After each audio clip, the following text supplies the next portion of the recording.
तो मूवी के स्टार्ट में हम एक बच्चे को देखते हैं जिसका नाम फ्रैंक होता है। ये काफ़ी इंटेलिजेंट बच्चा है और ये एक साइंस एग्जीबिशन में जाता है अपने जेट पैक को लेकर के, लेकिन वहाँ पे इसके जेट पैक को रिजेक्ट कर दिया जाता है क्योंकि ये पूरी तरीके से बना नहीं होता है। अब मायूस फ्रैंक बाहर बैठा रहता है जहाँ पे उससे मिलने एक लड़की आती है जिसका नाम एथीना होता है। अथीना उसके हाथ में एक बैज रखती है जिसमें टी लिखा होता है और वो उसको अपने पीछे आने के लिए बोलती है। फ्रैंक उसके पीछे पीछे जाता है जहाँ पे आगे एक वाटर राइड पड़ती है। फ्रैंक उस वाटर राइड में आगे बैठ करके जाता है जहाँ पे उसे एक कैबिन दिखाई देता है, लेकिन असल में ये एक मशीन होती है जो कि इसे एक दूसरी जगह पे टेलीपोर्ट कर देती है। इस जगह का नाम टुमारोलैंड होता है। जहाँ पे पहुँचते ही फ्रैंक काफ़ी घबरा जाता है। तभी पीछे से एक रोबोट आकर के फ्रैंक के जेट पैक को उसे छीन लेता है और उसे ठीक करने लगता है और वहाँ पे बाकी तरफ से गार्ड्स भी आने लगते हैं। उनको देख करके फ्रैंक वहाँ से भागने की कोशिश करता है जिसमें कि वो वहाँ से नीचे गिर जाता है और उसे हवा में अपना जेट पैक दिखाई देता है। कैसे तैसे वो अपने जेट पैक को पकड़ता है और उसकी हेल्प से वो उड़ने लगता है और इस बार उसका जेट पैक काम कर रहा होता है। थोड़ा दूर जाने के बाद फ्रैंक अथीना को नीचे ज़मीन पे देखता है। वो उसके पास जा करके लैंड करता है जहाँ पे अथीना उसको बताती है, वेलकम टू द टुमारोलैंड। ये एक ऐसी जगह है जहाँ पे हम दुनिया के सभी साइंटिस्ट और तेज़ दिमाग वाले लोगों को बुलाया करते हैं। अब इसके बाद धीमे धीमे समय बीत जाता है और फ्रैंक अब काफ़ी बड़ा हो चुका है। अब इसके बाद हमें दिखाया जाता है साल 2015, जहाँ पे केसी नाम की लड़की नासा के प्रोजेक्ट को रोज़ ख़राब करने के लिए जाया करती है क्योंकि उसके फादर एक इंजीनियर हैं और अगर नासा के प्रोजेक्ट काम करने लगता है तो उसके फादर की जॉब चली जाएगी। केसी एक दिन जाती है और वो प्रोजेक्ट को ख़राब कर ही रही होती है कि इस बीच वहाँ पर पुलिस आ जाती है और वो उसको पकड़ लेती है। इसके बाद केसी को जब छोड़ा जाता है तो वो देखती है कि उसके बैग में एक बैज पड़ा हुआ है और ये वैसा ही बैज होता है जैसा मूवी के स्टार्ट में फ्रैंक को अथीना ने दिया होता है। जब उस बैज को वो टच करती है तो वो टुमारोलैंड में पहुंच जाती है, जहाँ की जगह देख करके वो काफ़ी घबरा जाती है क्योंकि ये काफ़ी आधुनिक जगह होती है। वहाँ के लोगों को वो देख सकती थी पर वो उसे नहीं देख पा रहे होते हैं। इतने में उस बैज की रेड कलर की लाइट जलने लगती है। इसका मतलब बैज की बैटरी लो हो गई होती है और केसी वहाँ से बाहर आ जाती है। अब वो ये सब बातें अपने छोटे भाई को बताती है। इसके बाद वो उस बैच को ऑनलाइन चेक करने लगती है कि वो कहाँ पे बना होता है। इसके बाद उसे एक स्टोर के बारे में पता चलता है जहाँ पे केसी उस बैच के बारे में पूछताछ करने के लिए जाती है। वहाँ के ओनर उससे सवाल जवाब करते हैं कि क्या तुम्हें भी वो लड़की मिली थी, लेकिन केसी उनको कुछ सही नहीं बता पाती है। इतने में वो दोनों उसके ऊपर अटैक करना शुरू कर देते हैं और उनके पास अजीब तरीके की आधुनिक गन्स होती हैं। वो उसको ऑलमोस्ट मारने वाले होते हैं कि इतने में वहाँ पे अथीना आ जाती है और अथीना अभी भी पहले की तरीके एक बच्ची जैसी होती है। वो उन दोनों से लड़ाई करती है और उनमें से एक के सर को उखाड़ देती है और हमें पता चलता है कि अथीना के साथ साथ वो दोनों लोग भी असल में एंड्रॉइड्स हैं और अथीना जिनसे लड़ रही है उनको टुमारोलैंड से यहाँ पे भेजा गया है। इसके बाद उनमें से एक रोबोट अपने आप को सेल्फ डिस्ट्रक्ट कर लेता है जिससे कि वो शॉप ब्लास्ट हो जाती है।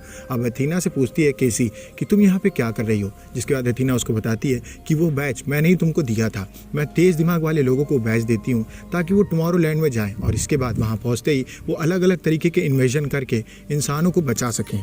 इसके बाद वो उसे फ्रैंक के घर के पास ले जाती है जहाँ पे फ्रैंक उसके लिए गेट नहीं खोल रहा होता है। इसके बाद वो अपने बैच को जब हवा में दिखाती है तो कैमरा जब बैच को स्कैन करता है तो फ्रैंक वहाँ से बाहर निकलता है और वो केसी को देखते ही कहता है कि तुम्हें यहाँ से वापस घर चले जाना चाहिए।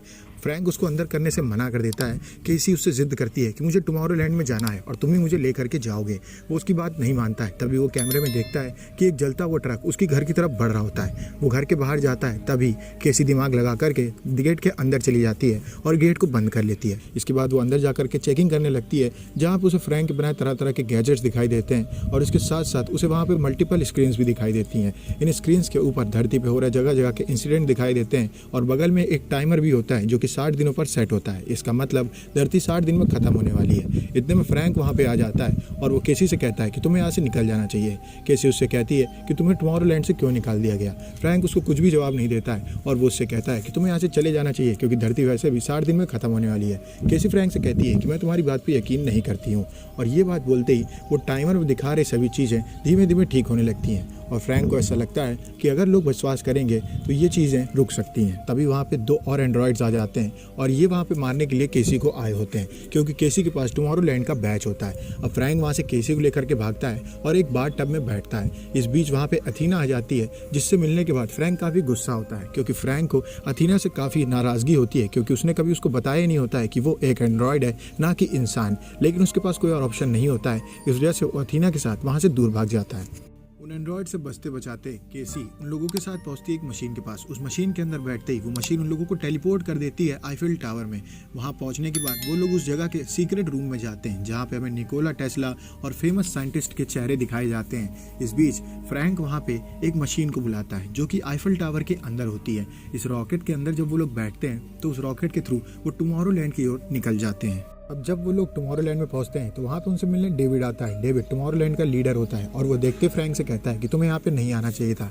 जिसके बाद फ्रैंक उसे कहता है कि धरती थोड़े दिनों में खत्म होने वाली है और मैंने टाइम मशीन बनाई हुई थी। जिसके बाद डेविड उन लोगों के एक मशीन के पास लेके जाता है। इस मशीन को फ्रैंक ने बनाया होता है जब वो टुमारोलैंड में रहा करता था। उस मशीन को केसी भी ऑपरेट करने लगती है क्योंकि वो भी एक शार्प माइंड होती है और वो धरती में होने वाले इंसिडेंट्स को देखती है। इनमें से एक इंसिडेंट में उसे अपना घर दिखाई देता है जो कि टूट जाता है। उसे पता चलता है कि अगले 4 दिन में ये सब होने वाला है। इसके बाद केसी बोलती है कि इनमें से कुछ भी नहीं होगा, तभी उसका घर अपने आप ठीक हो जाता है। अब ये बात जब वो लोग डेविड को बताते हैं तो डेविड फिर भी उनके ऊपर भरोसा नहीं करता है और वो तैयारी करने लगता है उन्हें भेजने की धरती में। लेकिन इससे पहले वो उन लोगों को जेल में शिफ्ट कर देता है। जेल में बैठे बैठे फ्रैंक एक थ्योरी बनाता है जिसके तहत वो ये बोलता है कि हो सकता है कि मेरी जो टाइम मशीन है इससे नेगेटिव एनर्जी निकल रही है जो कि धरती की तरफ जा रही है और उसकी वजह से धरती खत्म होने वाली है। जब कोई पॉजिटिव बात करता है तो मेरी मशीन काम नहीं करती है और इस वजह से शायद धरती बच जा रही है। हमें इस मशीन को टुमारोलैंड में बंद कर देना चाहिए, नहीं तो धरती का नाश पक्का हो जाएगा। इतने में वहाँ पर डेविड आ जाता है और वो उन लोगों की बात नहीं सुनता है। अब वो उन लोगों का टाइमर ऑन करके उनको धरती में भेजने की तैयारी करने लगता है। तभी फ्रैंक धीमे से डेविड के वेपन पे हाथ रख देता है जिससे कि एक टाइमर हो जाता है और इस पोर्टल से वो लोग पहुंचते हैं धरती पे जहां पे सिर्फ डेविड और फ्रैंक की लड़ाई हो रही होती है। वहीं दूसरी ओर केसी उन सब के साथ मशीन को बंद करने में लग जाती है। अथीना एक बॉम्ब देती है केसी को। इस बॉम्ब को वो उस मशीन में लगाने के लिए कहती है क्योंकि उस मशीन को बंद नहीं किया जा सकता है और अगर वो मशीन बंद नहीं हुई तो धरती खत्म हो जाएगी। इस वजह से उसे ब्लास्ट करना ही एकमात्र रास्ता है। वो उस बॉम्ब को ऑन करके मशीन में लगाने वाली होती है। इतने में एक रोबोट केसी को नीचे भेज देता है जहां से वो मशीन में बॉम्ब नहीं लगा सकती है, लेकिन वो बॉम्ब फटने वाला होता है। इस वजह से वो उसको पोर्टल से उस जगह फेंक देती है जहां पे फ्रैंक और थॉमस लड़ाई कर रहे होते हैं। वो लोग उस बॉम्ब को देख करके पोर्टल खोल के वापस टुमारोलैंड के अंदर आ जाते हैं, जिस वजह से धमाके से वहाँ की एक बिल्डिंग का सामान आकर के गिर जाता है डेविड के ऊपर और वो वहीं पर दब जाता है। इस बीच वो लोग ये देख लेते हैं मशीन से कि डेविड फ्रैंक के ऊपर गोली चलाने वाला है। इस वजह से उसको बचाने के लिए अथीना अपने आप को सेक्रीफाइस कर देती है और डेविड गोली मार के उसे खत्म कर देता है। अब अथीना वहाँ पे घायल पड़ी होती है, वहीं दूसरी ओर डेविड से गन छीन ली जाती है और डेविड वहीं पे दबा रहता है। अथीना कहती है फ्रैंक से कि मुझे उस मशीन के पास ले चलो ताकि मैं वहाँ पे अपना सेल्फ डिस्ट्रक्शन मोड ऑन कर दूं और उससे धमाके से वो मशीन बंद हो जाए। इस बीच वो ये भी बताती है फ्रैंक को कि उसने कभी मशीन वाली बात इस वजह से नहीं बताई उसे क्योंकि वो उसे पसंद करती थी और अगर फ्रैंक जानता कि वो एक मशीन है तो शायद उसके दिल में उसके लिए फीलिंग्स बंद हो जाती।